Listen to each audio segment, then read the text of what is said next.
Welcome back to the Tech Couch and to our course on learning the iPad. And today we're going to be showing you the basics of the iPad. In the previous video, we took a look at the basic iPad user interface. And in this video, we're going to be taking a look at apps, which is really how you do pretty much everything on an iPad. Basically, if you want to do something, there's an app for that.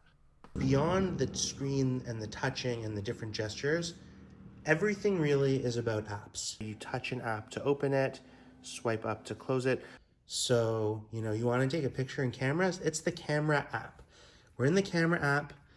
There's all sorts of other, so you see there's the camera. You can see what we're looking at.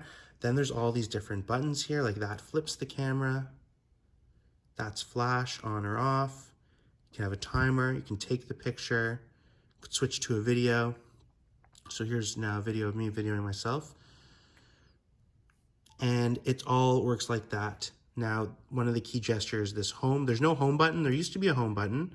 The new iPhones don't have that. The new iPads don't have that. It's a swipe from the bottom to get back to the home screen. Now, there's apps for podcasts. There's apps for notes. There's apps for reminders. There's apps for your calendar. These are all Apple apps. So, allow to use our location, so it can make location-based things. So you want to take a note, even if you want to edit the settings of your iPad, that's an app. So this is the settings app. And in here, there's tons of stuff. Another common feature of Apple is there's search everywhere. So in the settings, you might not probably be able to find the setting you want. But if you come up here and you start typing battery, so there's, again, touch keyboard, typing battery, it's going to take you to the battery settings. So look for that search kind of everywhere in the iPad. It's usually, you swipe down, it's at the top there. Even on that home screen, it's just at the top there. The clock is a different app. Messages are an app. Email is an app. Everything that you're doing here basically is through apps. Facetime, another great Apple app. This is to call people. Should not show this. I don't want to see all the names actually. Contacts are in an app, and your photos live in an app. So all these apps are pretty great Apple apps. They all come standard with it. You can get rid of these, but the photo booth app for taking pictures of yourself, similar to on the computer, iMovie for making movies, Keynote for presentations, and then probably the gateway app is the App Store. So that is where you download other apps. There's millions of apps at this point. There are arcade apps. There's a whole section called arcade. You pay for it and you just get unlimited access to these great games.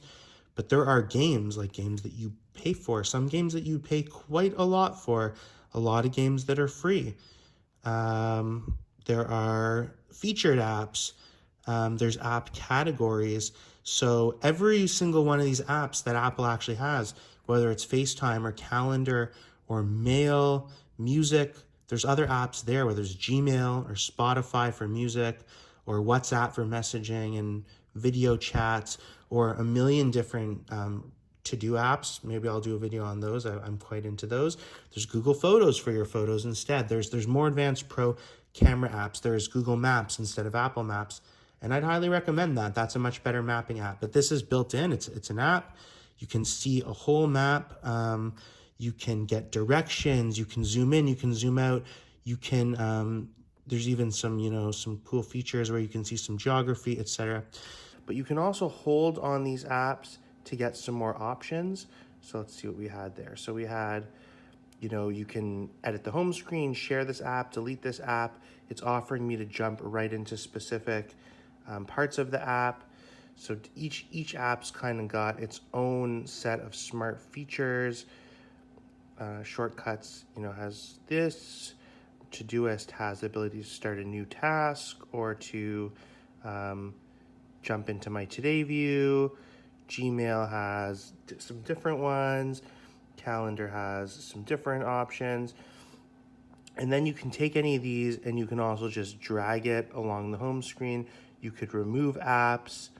You can move them from screen to screen. You can make folders of apps. This is all really the standard stuff on iOS.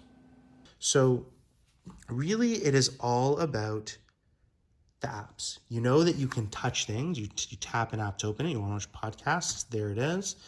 And you can pick your podcast and play it and listen. You want to get the news. There's news app. There's Google News. There's Fox. There's CNN. There's MSNBC and AP and all the different news in the App Store. So I bet if we go in here, there's probably even an entire category just for news apps. There's video watching apps, YouTube, Disney, Netflix, Zoom for meetings. I mean, it's all there in the App Store. Millions and millions of apps, and that's what makes this device actually so powerful. And of course, didn't want to forget this Safari for searching the internet. This is a pretty key app. You could search Google at the top there. Apple's using some of its own search now. There are other browsers you could get. You could get the Chrome browser. But this is, the whole basically gateway into the entire internet. So there are apps, a really key way for controlling and doing things on your iPad or any iOS device. And basically, Apple has provided a great set of apps to start. And then there's an app store that just has a whole world of anything you can imagine, from video editing to shopping to design to games, watching media. It's all there. It's amazing. So that was our overview of the using apps part of the user interface, which is most of what you're going to be doing on this iPad. And in the next video, we're going to be telling you about some other built-in features and functions that add a whole other level of functionality on top of and outside of app use. So be sure to check out that video if it's of interest to you. Definitely check out our course page and our YouTube series if you'd like to learn more of the iPad, and totally feel free to reach out if you have any questions. We'd love to help you out. Thanks for joining us on the Tech Couch, and Tech It Easy.